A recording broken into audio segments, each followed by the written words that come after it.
आप अपने मन को नाम सुमिरन में लगाओ। सबसे पहले भजन गाओ, जब समय मिले भजन गाओ, भजन में रखो।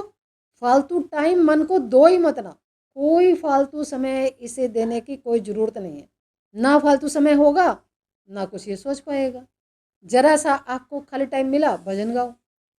भजन गाओ ना, इसे रस चाहिए, रस। वो रस कौन सा देते हो आप, वो देखो आप मन को क्या रस देते हो। बोल सतगुरुदेव भगवान की जय। पूज्य श्री गुरुचरण कमलों में हम सबका कोटि कोटि प्रणाम। रस गगन गुफा में अजर जरे, रस गगन गुफा में अजर जरे, बिन बाजा झनकार उठे जा, बिन बाजा झनकार उठे जहाँ समझ परे जब ध्यान धरे, रस गगन गुफा में अजर जरे, रस गगन गुफा में अजर जरे, हाँ अजर जरे भाई अजर जरे, रस गगन गुफा में अजर जरे, बिना ताल जहाँ कमल खिलाने, बिना ताल जहाँ कमल फुलाने, ते ही चाहे हंसा खेल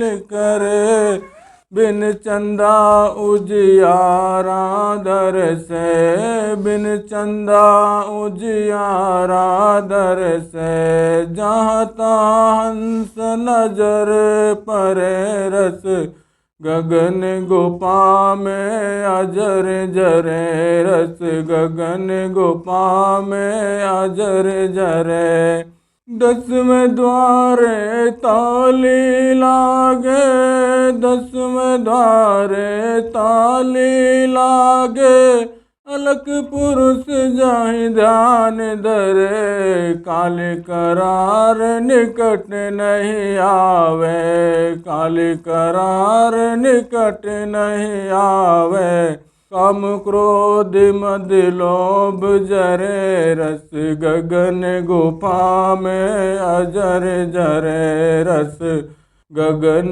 गुफा में अजर जरे, जुगन जुगन की तृष्णा बुझा दे, जुगन जुगन की तृष्णा बुझा दे, कर्म धर्म अध्यादि करे, कर्म धर्म अध्यादि करे, कहे कबीर सुनो भाई साधो, कहे कबीर सुनो भाई साधो, अमर होए कभी ना मरे, रस गगन गुफा में अजर जरे, रस गगन गुफा में अजर जरे, रस गगन गुफा में अजर जरे। बोल सतगुरुदेव भगवान की जय।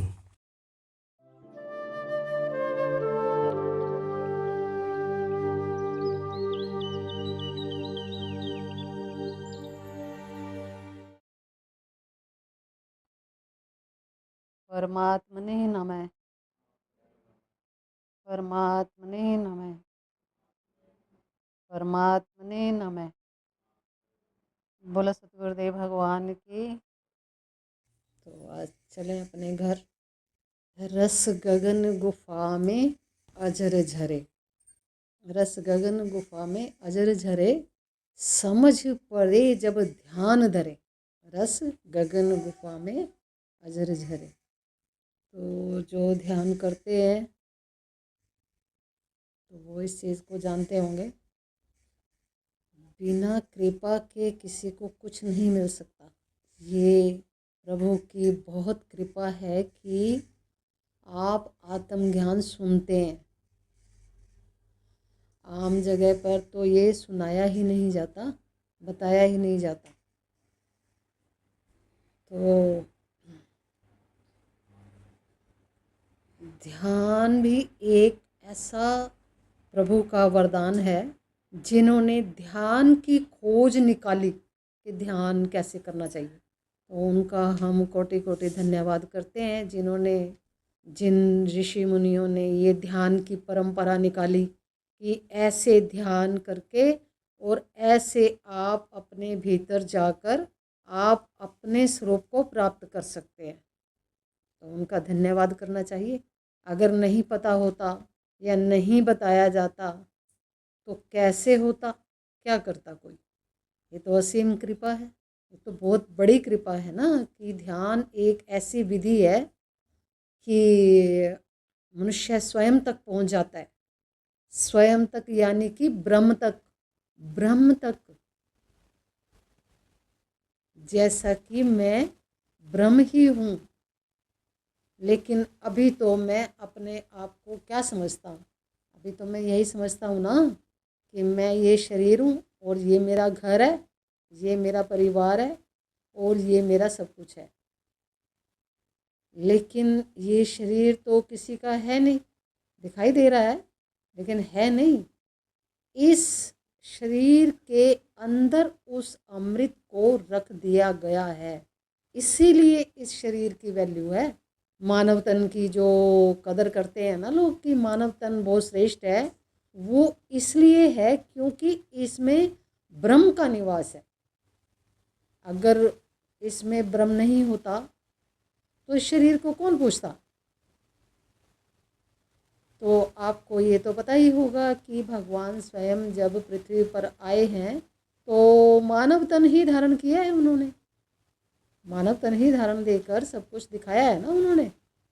और जितने जितने ऋषि मुनि हुए हैं, जिन्होंने इतनी ऊंची साधनाएं की, आत्मा तक आए हैं, अब ब्रह्म को जाना, तो उनके उनके जानने से हमें ये विदित हुआ कि ऐसे भगवान को ऐसे अपने तक, अपने स्वरूप तक आया जाता है। तो तभी जान पाए ना हम। अगर वो ना बताते तो हमारा तो जैसा था सो था, तो हम भटकते रहते ऐसे पृथ्वी पर। आप देख लो कि अगर आपको कोई सुखी नज़र आता हो तो राजा महाराजा भी अपने अपने महलों को छोड़कर चले गए थे ना। सब सुख संपन्नता सब कुछ था, लेकिन फिर भी उन्होंने अपनी शांति की तलाश की कि मुझे शांति कैसे मिलेगी। तो शांति की जो तलाश है वो अपने भीतर मिलेगी। भीतर अगर कोई मनुष्य बाहर ढूंढ रहा है कि वहाँ मेरे को शांति मिलेगी, या जंगल में शांति मिलेगी, या पहाड़ पर मिलेगी, या घर में मिलेगी, या कहीं और मिलेगी, घर परिवार में कहीं और शांति मिलेगी, तो ये तो असंभव बात है। तो मनुष्य को ये देखना चाहिए कि मुझे शांति कहाँ मिलने वाली है। और शांति का सीधे सीधे एक ही रास्ता है, परमात्मा की खोज करना। परमात्मा की खोज करना। जो जो परमात्मा की तरफ चलता है उसके सारे बंधन कटने शुरू हो जाते हैं। सारे बंधन कटने जिसके शुरू हो जाएंगे तो फिर वो क्या हो जाएगा? वही हो जाएगा ना जिसकी तलाश कर रहा है। लेकिन ये इतना सरल नहीं है, और सरल भी है। सरल भी है। क्या हम सब कुछ करते हुए कमल की तरह जल से अछूते रह सकते हैं? जैसे जल पर जल में कमल है, कीचड़ में कमल है, ऐसा ही संसार है। तो कमल पर एक बूंद भी पानी की नहीं टिकती, नहीं टिकती ना। और मनुष्य अगर इस तरह से रहे, घर में रहे और भजन करे, प्रभु में, सत्संग में, अपनी आत्मा में, अपने अंदर विचरण करे, और बाहर के किसी क्रियाकलाप पर उसका कुछ कहना सुनना नहीं है, तो फिर कमल की तरह ही तो रहेगा। उस पर अगर संसार की कोई भी चीज़ इफ़ेक्ट नहीं करती, वो इधर से सुनता है, इधर से निकाल देता है। अगर कुछ वैसा हो रहा है तो वो वहाँ से उठकर ही चला जाता है, ना कहना ना सुनना। तो अछूता रहेगा ना। जितना दिमाग में भर लेगा वो, फिर उस सब को निकालना ही पड़ेगा। जो कुछ कलेक्शन किया गया है, जितना कलेक्शन संसार से पिछले जन्मों में किया गया है, वो सब आपको निकालना पड़ेगा। अगर आप अपने स्वरूप को जानना चाहते हैं तो वो सब आपको निकालना पड़ेगा। और अगर आप ये सोचो कि मैं संसार में भी यथावत बना रहूं, सब खोटा सब करता रहूं, और ऊपर ऊपर से भगवान का भक्त हूँ मैं ऐसा सोचता रहूं, और अंदर अंदर मैं सब कुछ करता रहूं, तो 100 कोसों दूर लगाना, 100 कोस दूर लगाना। क्योंकि संसार में यथावत कार्य करने के बाद आदमी अछूता नहीं रह सकता किसी भी क्रिया से, क्योंकि मन तो अपने हिसाब से चलता है ना। मन की गति इतनी न्यारी है कि वो अपने हिसाब से चलाता है मन, और मुझे चाहिए प्रभु। तो अगर मैं मन को उलट लूंगा तो मैं वही हो जाऊंगा। अगर मैं मन के वशीभूत चला तो फिर तो मेरी नैया को बस जाने किधर जाएगी नैया। जा रही है ना, देखो जा ही रही है, पहले से ही जा रही है। वो तो कहाँ जा रही है, देख लो आप कहाँ जा रही है नैया। तो अगर अपनी नैया के राम खेवैया चाहिए तो ध्यान करो, ध्यान करो, ध्यान। और मैं आपको एक चीज़ बता रही हूँ, जब गुरु से नाम की प्राप्ति हो जाती है तो नाम के साथ गुरु का ट्रांसफार्मर जुड़ जाता है। जब सही गुरु से नाम प्राप्त होता है तब ऐसे तो कुछ भी करता रहे मनुष्य, उससे कोई फर्क नहीं पड़ता, लेकिन ऐसे भी अगर करता है ना तो फर्क पड़ता है। क्योंकि भजन तो भजन है, भजन तो भजन है। जो प्रभु की तरफ सही अंतःकरण से सही प्रभु की तरफ चला गया तो उनकी कृपा से नाम अपने आप बख्शीश हो जाएगा। आपका मार्गदर्शन स्वयं होगा, आपको फिर कुछ करने की जरूरत नहीं पड़ती। लेकिन चलेगा तब, अगर ऐसे थोड़ा थोड़ा थोड़ा थोड़ा चलेगा, मरा मरा सा चलेगा, कभी किया भजन कभी नहीं किया, कभी 10 मिनट प्रभु की तरफ लगाए या नहीं लगाए, तो फिर तो जन्मों जन्मों की कहानी है।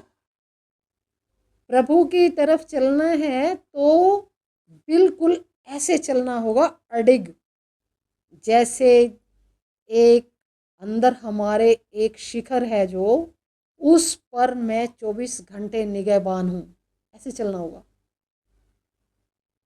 अभी तो मैं संसार में ऐसा हूँ कि मुझे वहाँ के बजाय कुछ और नज़र ही नहीं आता।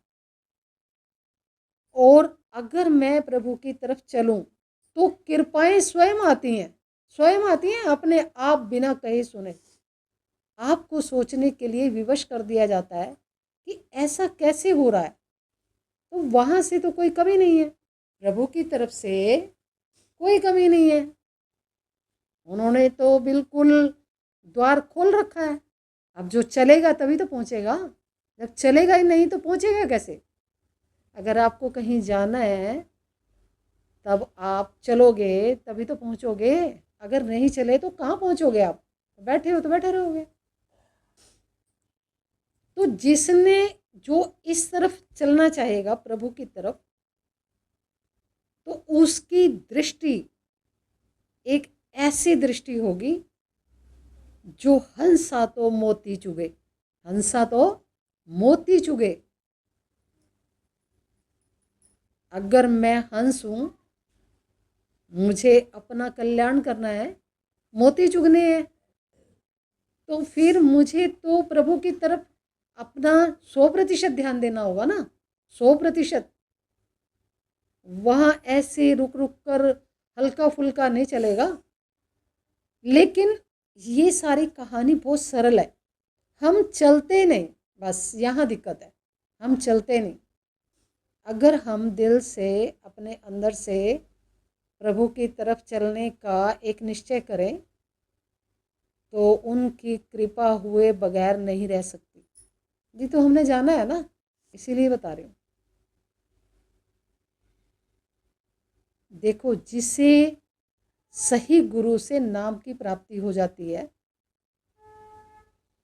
और मैं पांचों विकारों से, जो हमारे अंदर विकार भरे हैं, उनसे मैं हटकर चलता हूँ, क्रियाकलाप मेरे हटकर चलते हैं, तो फिर धीरे धीरे धीरे धीरे, वो कहते हैं ना, रसरी आवत जात के सिल पर परत निशान। अगर धीरे धीरे धीरे धीरे नाम सुमिरन हो रहा है, मन पर गहरी छाप चल रही है, तो धीरे धीरे धीरे धीरे धीरे धीरे सब कुछ स्पष्ट होने लगेगा, दर्शन भी होने लगेगा, अपने क्रियाकलाप भी पता लगने लगेंगे, और मन भी प्रभु में रमण करने लगेगा। अभी तो मन बाहर दौड़ रहा है ना, लेकिन मन एक मस्त हाथी है, आपको मन को साथ लेकर चलना पड़ेगा। इसको आप भजन में लगाओ, मन को, तब आपकी बात बनेगी। मन को तो चाहिए कुछ ना कुछ करने के लिए। अब मन के हाथ में आप क्या देते हो, ये हमारे अपने ऊपर डिपेंड करता है कि हम मन से क्या चाहते हैं। क्या संसार की चीज़ें चाहते हैं, या ये रिश्ते चाहते हैं, या धन दौलत चाहते हैं, या हरि नाम चाहते हैं, क्या चाहते हैं? जो चाहिए उसी तरफ तो आप चलोगे, मन तो वहाँ चलेगा ना जो आपको चाहिए। अगर आपके अंदर एक पिपासा है कि मैं तो अपने स्वयं अपने स्वरूप को जानूं, और आपके अंदर ये उत्कंठा है कि मैं अपने स्वरूप को जानूं, ठीक है, तो फिर आप अपने मन को नाम सुमिरन में लगाओ। सबसे पहले भजन गाओ, जब समय मिले भजन गाओ, भजन में रखो। फालतू टाइम मन को दो ही मत ना, कोई फालतू समय इसे देने की कोई ज़रूरत नहीं है। ना फालतू समय होगा, ना कुछ ये सोच पाएगा। जरा सा आपको खाली टाइम मिला, भजन गाओ, भजन गाओ ना। इसे रस चाहिए, रस। वो रस कौन सा देते हो आप, वो देखो आप मन को क्या रस देते हो। और जैसे आप धीरे धीरे धीरे धीरे इसे भजन में लगा दोगे, हैं, प्रभु प्रेम में लगा दोगे इसे। आपने अगर 4-5 महीने भी इसको इस तरह की प्रैक्टिस कराई मन को, कि भजन गाए और नाम सुमिरन, भजन गाए और नाम सुमिरन, और 5-10 मिनट 20 मिनट जितना समय मिले ध्यान, थोड़ी देर का मौन। मौन तो अपने आप ही होता है ना, जब आप ध्यान करते हो या आप भजन करते हो, जब आप उससे उठते हो ना, आपका बोलने का मन स्वयं ही नहीं करता। मन करता है क्या बोलने का जब आप भजन करके उठते हो? तो यही होता है ना कि कोई मेरे से बात ना करे। तो ऐसी स्थिति में जब इस तरह का माहौल हम अपने मन को दे देते हैं, ठीक है, तो मन क्या है, मन संसार के कार्यों से हटकर अपनी तरफ भजन में रमण करना शुरू कर देता है। उसे फिर बाहर की चीज़ें अच्छी नहीं लगती, उसे जो रस उसमें आने लगता है, क्योंकि मन का स्वरूप तो वही है, मन का स्वरूप वही है, लेकिन वो उलझा है संसार में। तो संसार से उसको निकालकर अपने स्वरूप में लेकर आओ। इसलिए नाम सुमिरन चाहिए, भजन चाहिए, और सत्संग का हर समय कुछ ना कुछ ऐसा चलता रहे, जिससे जो हमारा मन है, जो हमारा चित्त है, उसी में रमण करे, तब आप जा पाओगे उसमें। कोई जानेगा जानन हारा, साधु गुरु बिन जग अंधियारा हो, साधु गुरु बिन जग